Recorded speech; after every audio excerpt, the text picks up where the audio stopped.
Good morning everyone. स्वागत है आपका हमारे इस न्यू यूट्यूब चैनल पर एफर्ट्स काउंट। तो हमने प्रीवियस वीडियो में पढ़ा है कि how many types of tax. हमने जीएसटी के बारे में पढ़ा है, एग्रीगेट टर्नओवर क्या होता है, जनरेशन और हिस्ट्री ऑफ जीएसटी क्या होती है। हमने इसे प्रॉपर तरीके से पूरा अच्छे से समझ लिया है। तो चलिए आज समझते हैं कि सप्लाई क्या होती है। आज हम देखने जा रहे हैं कि सप्लाई बेसिकली होता क्या है। जैसा कि हम सब जानते हैं, गुड्स एंड सर्विस टैक्स एक इनडायरेक्ट टैक्स होता है जो गुड्स या सर्विस के सप्लाई पर लेविट किया जाता है, मीन्स लगाया जाता है। तभी जीएसटी इम्पोज होती है, तभी हम GST means goods and service tax goods और सर्विस पर लगाएंगे। तो सबसे पहले हम सप्लाई को समझेंगे, क्योंकि जीएसटी सप्लाई पर इम्पोज की जाती है, मीन्स गुड्स एंड सर्विस की सप्लाई पर लगाया जाता है। अगर हम नॉर्मल टर्म में बात करें तो सप्लाई का मतलब होता है movement, means movement of goods and services. तो क्या सिर्फ मूवमेंट को ही सप्लाई कहते हैं? मतलब कोई भी चीज़ मूव करेगी तो क्या उससे हम सप्लाई कहेंगे? कोई भी गुड्स या सर्विस मूव करेगी तो क्या उसी सप्लाई पर हम जीएसटी रख कर उस पर जीएसटी अप्लाई कर दे सकते हैं? नहीं।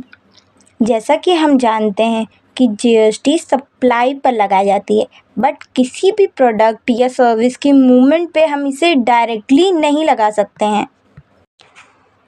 इसका मतलब हमें उसे एक प्रॉपर टर्म में समझना पड़ेगा। किसके अकॉर्डिंग?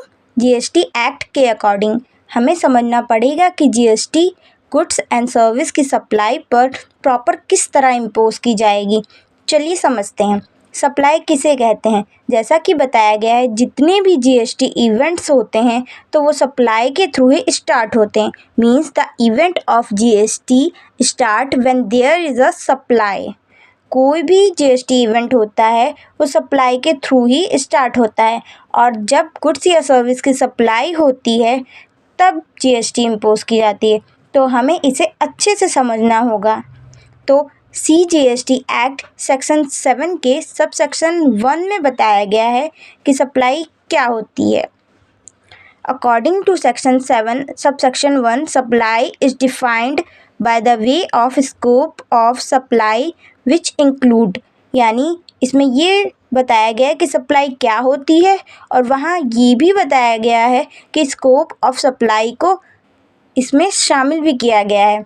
वहाँ सप्लाई को डिफ़ाइन करते वक्त स्कोप ऑफ सप्लाई को भी कवर किया गया है। इसमें क्या क्या शामिल है, क्या क्या किया जाता है, और इसमें 3 सेक्शन मतलब 3 क्लॉज में डिवाइड किया गया है, जैसे कि clause A, clause B and clause C. चलिए पढ़ते हैं।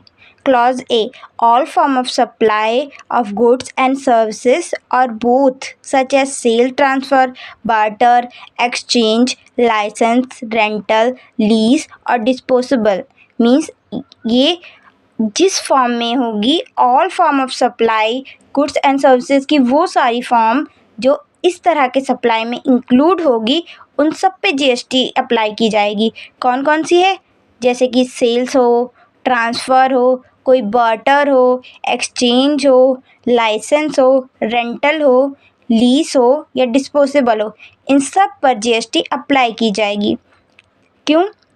जब मेड और साथ ही साथ मेड और agreed to be made for a consideration, यहाँ पे कंसिडरेशन बोला गया है। कंसिडरेशन मीन्स जब हम कोई भी चीज़, जैसे कोई भी गुड्स या सर्विसेज किसी को देते हैं तो उसके बदले जो हमें गुड्स या सर्विसेज मिलती हैं, या फिर जो भी कंसिडरेशन मिलती है, उसके बदले जो भी हमें मिलता है उसे कंसिडरेशन कहते हैं।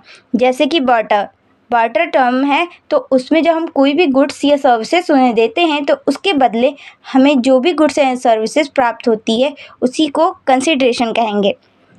अब देखते हैं, consideration by a person in the course or furtherance of business, means furtherance of business or by the course of person, मतलब जिसके लिए जिस गुड्स और सर्विसेज की वो सेल्स कर रहे हैं वो किस लिए कर रहे हैं, साथ ही साथ उनका जो कोर्स ऑफ बिजनेस है वो भी पूरा हो, जिस उद्देश्य के साथ वो कर रहे हैं, कि जिस उद्देश्य के साथ वो गुड्स एंड सर्विसेज को सेल कर रहे हैं उससे भी पूरा होना इम्पॉर्टेंट है। और फर्दरेंस ऑफ बिजनेस यानी वो बिज़नेस को बढ़ाने के लिए, बिज़नेस को और अच्छे से वर्क हो, अच्छे से वो पूरा हो, अच्छे से उनका जो भी स्कोप है वो कंप्लीट हो, उनका बिज़नेस बढ़े, इसलिए भी वो कर रहे हैं। तो फर्दरेंस ऑफ बिज़नेस और साथ में consideration by person in a course, ये भी कंप्लीट होना ज़रूरी है। तो पहले क्लॉज में क्या बताया गया है कि उन सभी फॉर्म ऑफ सप्लाई को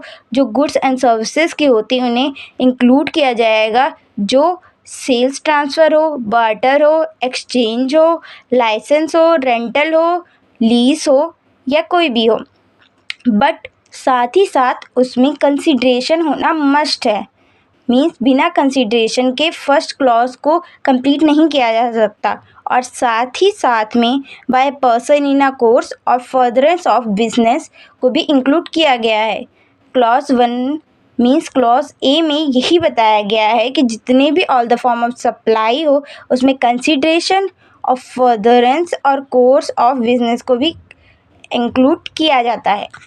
इसके अकॉर्डिंग अगर सप्लाई है तो ध्यान रखिएगा इसमें जीएसटी लगाना मैंडेटरी है, राइट। तो इन्होंने क्या कहा, इन्होंने बहुत सारी बातें बताई और ख़ासकर ये चीज़ तो ज़रूर बताई गई है इसमें कि इसमें consideration, person in the course or furtherance of business होना इम्पॉर्टेंट है। तो चलिए देखते हैं कि इन्होंने क्लॉज बी में क्या बताया।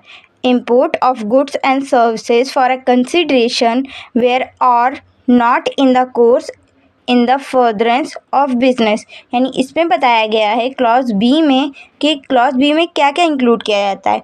कोई भी गुड्स या सर्विसेज जो इंपोर्ट की गई हो उसमें कंसिडरेशन होना ज़रूरी है। मतलब कोई भी चीज़ गुड्स या सर्विसेज हो उसके बदले हमें कुछ ना कुछ जो प्राप्त होता है गुड्स या सर्विसेज के फॉर्म में, उसे ही कंसिडरेशन कहते हैं। और ये कंसिडरेशन क्लॉज बी में होना इम्पॉर्टेंट है। बट इसमें ये बात भी बताई गई है कि कोर्स और in the furtherance of business होना ज़रूरी नहीं है। इसमें अगर सिर्फ कंसिडरेशन भी होगा तो भी उसे सप्लाई कहेंगे, तो भी उस पर जीएसटी इंक्लूड करेंगे और जीएसटी उस पर लगाया जाएगा, इसे भी सप्लाई कहेंगे। तो पहले में बताया गया था कि कंसिडरेशन, स्कोप और फर्दरेंस ऑफ बिजनेस को इंक्लूड किया गया है, लेकिन सेकंड में बताया गया है कि इसमें कंसिडरेशन होना मस्ट है।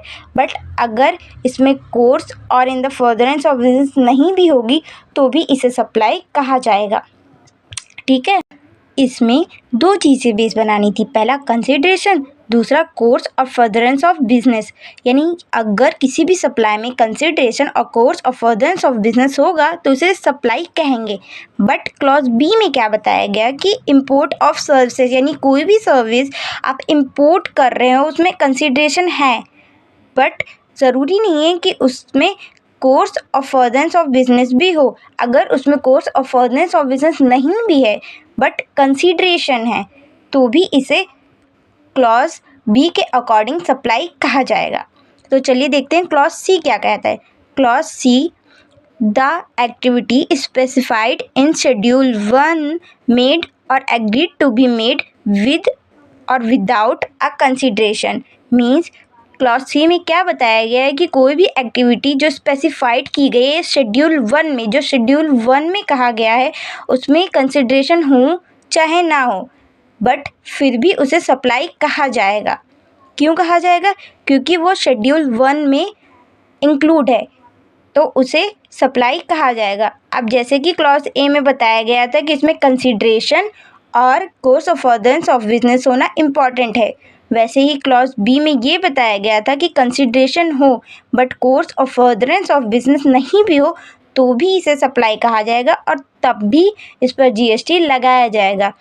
और क्लॉज सी में क्या बताया गया? क्लॉज सी में ये बताया गया कि द एक्टिविटी जो स्पेसिफाइड की गई हो शेड्यूल 1 में उसे सप्लाई कहा जाएगा और उस पर भी जीएसटी लगाया जाएगा, उस पर जीएसटी इम्पोज किया जाएगा। तो सेक्शन 7 सबसेक्शन 1 की clause A, clause B and clause C इन्होंने पूरा सप्लाई को डिफ़ाइन किया है कि अगर ये चीज़ें हो रही हैं तो इसे हम सप्लाई कहेंगे। तो ए में इन्होंने क्या कहा, गुड्स एंड सर्विसेज इस फॉर्म में हो रहा है तो इसे सप्लाई कहेंगे। किस फॉर्म में, मीन्स कंसीडरेशन और फर्दरेंस ऑफ बिजनेस, और course or furtherance of business के फॉर्म में। और सेकंड में बताया गया है कि कंसीडरेशन होना मस्ट है, but course and furtherance of business नहीं भी होगा तो भी इसे सप्लाई कहेंगे। एंड थर्ड में क्या बताया गया, थर्ड में ये बताया गया है कि शेड्यूल 1 में अगर जो स्पेसिफाइड हो, चाहे उसमें कंसीडरेशन हो चाहे ना हो, फिर भी उसे सप्लाई कहा जाएगा। तो ये सब चीज़ें इसमें बताई गई हैं, ठीक है। चलिए डिफिनेशन की तरह इसे देखते हैं कि सप्लाई क्या होती है। Section 7 subsection 1, to constitute a supply two condition to exception started under act must be fulfilled simultaneously. Means supply वो सब होता है जिसे हमें ये दो चीज़ें इंक्लूड की जाती है, ये दो चीज़ें बेस जिसकी होती है। First, supply shall have been made in the course of furtherance of business and, means जो सप्लाई की जा रही है गुड्स या सर्विसेज की, उसमें इम्पॉर्टेंट बात ये है कि course of furtherance of business होना इम्पोर्टेंट है, मस्ट है। यानी अगर ये course of furtherance of business होगी तभी उसे सप्लाई कहा जाएगा। एंड सेकेंड क्या है, supply shall have been made for consideration. जैसा कि बताया गया है कि कोई भी सप्लाई तभी मानी जाएगी जब उसमें कंसीडरेशन होगा, मीन्स इन रिटर्न आपको कुछ मिल रहा होगा। कंसीडरेशन का मतलब ही यही होता है कि इन रिटर्न आपको कुछ मिल रहा हो for the supply of goods and services. तो सर्विसेज और गुड्स की सप्लाई पे जब इन रिटर्न आपको कुछ मिल रहा होता है उसे ही कंसीडरेशन कहते हैं। तो सप्लाई में यही समझाया गया है। आई होप आपको सब समझ में आ गया होगा कि सप्लाई किसे कहते हैं। उसे सेक्शन 7 सबसेक्शन 1 में डिफ़ाइन किया गया है, साथ ही साथ उसमें उसके स्कोप को भी बताया गया है, और साथ ही clause A, clause B and clause C को भी अच्छे से समझाया गया है कि क्लॉज ए में क्या होता है। तो जल्दी से रिवाइज कर लेते हैं। क्लॉज ए में बताया गया है कि गुड्स एंड सर्विसेज की सप्लाई के ऑल फॉर्म को इंक्लूड किया जाएगा, चाहे वो सेल्स ट्रांसफ़र हो, बार्टर हो, एक्सचेंज हो, रेंटल हो, लीज हो या और किसी फॉर्म में हो। बट इसमें इम्पॉर्टेंट बात ये है कि कंसीडरेशन बाय अ पर्सन और कोर्स और द फर्दरेंस ऑफ बिजनेस होना इम्पॉर्टेंट है। और क्लॉज बी में क्या बताया गया है कि कोई भी सर्विसेज जो हम इंपोर्ट कर रहे हैं फॉर अ कंसीडरेशन, चाहे उसमें course or furtherance of business हो चाहे ना हो, फिर भी उसे सप्लाई कहा जाएगा। तो ये हमें क्लॉज बी में बताया गया है। क्लॉज सी में क्या बताया गया, the activities specified in schedule 1, मतलब शेड्यूल 1 में जो एक्टिविटी स्पेसिफाइड है उसे ही सप्लाई कहा गया है, चाहे उसमें कंसीडरेशन हो चाहे ना हो। विदाउट कंसीडरेशन के भी इसे सप्लाई में इंक्लूड किया गया है। तो आप अच्छे से समझ गए होंगे कि सप्लाई किसे कहते हैं। आई होप आपको अच्छे से समझ आया होगा। अगर मैं आपको ये बताना चाहूँगी कि ये हमारा नया यूट्यूब चैनल है, तो प्लीज़ अगर आप इस चैनल पे फर्स्ट टाइम आए हैं तो इसे लाइक और सब्सक्राइब ज़रूर कीजिएगा और बेल आइकन को ज़रूर क्लिक कीजिएगा ताकि हमारे न्यू वीडियो आप तक पहुँच सकें। Thank you so much.